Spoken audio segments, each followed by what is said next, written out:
100% control of the force you put on your wrist. Zero pressure. Very light pressure. Lots of pressure. All my body weight.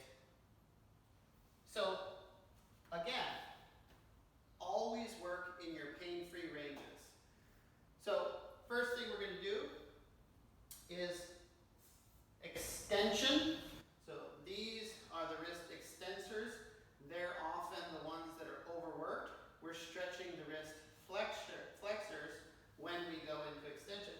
So all you want to do is spread those fingers, put a little bit of pressure into your fingers, and then you're going to rock around.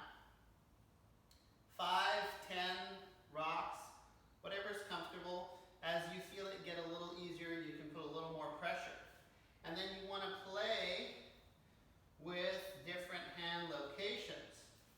And this gets more and more challenging, and you have to use good judgment because you control the pressure. So 5 to 10 rocks in every plane you can get. Fingers spread wide, gentle pressure down into the mat through the fingers. Then we're going to go into wrist flexion, stretching the flexors.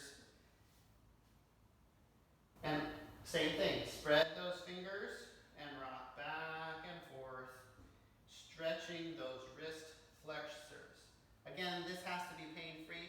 For many people, they won't be able to put all that pressure on their wrist yet. That's okay. You are in control how much pressure you put into the wrist.